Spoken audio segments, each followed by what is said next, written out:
Pare, ngayong araw may pinadala sa atin si Uniqlo. Tol, no? May pangalan pa natin yan. Pati totoo pangalan ko nandiyan po. Tara, tingnan natin kung ano naman. Okay, medyo nakita ko na to kanina, pero pakita ko sa inyo mga tol kung ano to mga to. Whoop! Mas pre! Meron tayong naglalakihang mga manga dito, tol, no? Una-muna, meron tayong Jujutsu Kaisen, Golden Kamuy, pare. At isa sa mga paborito ko, Hunter x Hunter, tol. O, sige na, Hunter x Hunter, pare. Yan, ang cute! At yung latest collaboration ni Uniqlo with Shueisha to celebrate their centennial anniversary. 100 taon, pare. At yung gilid, di ba? Pwede i-display. Buksan na natin kung ano naman ito mga to. Unahin natin si Yuji, pare. Ito Jujutsu Kaisen muna. Paano babuksan to? Uy! Gagas, pre! Tiga.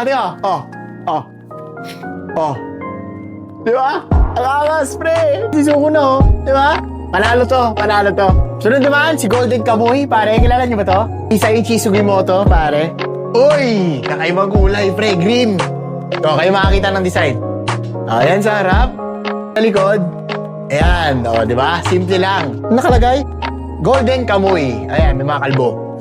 At ang huli, pare, syempre hinuli ko, no? Hunter x Hunter, no? Buksan natin. Sana ito yung design na gusto ko.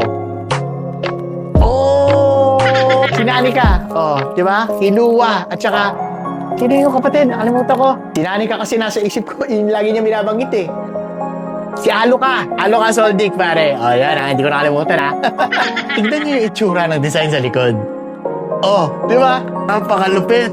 Pare, si Aloka lang, nakaupo. Parang solid nito, tol. Kung bakit ko nasasabi na gusto ko itong design na to, pare, kasi available na online, pwede nyo na i-search yung mga bagong design ni Uniqlo with Shueisha. At syempre kung napapanood mo to, pwede mo nang bilhin yan sa mga physical stores March 22 onwards. Hindi ko lang alam kung may kasama rin ganito kapag bumili kayo, pero sana meron.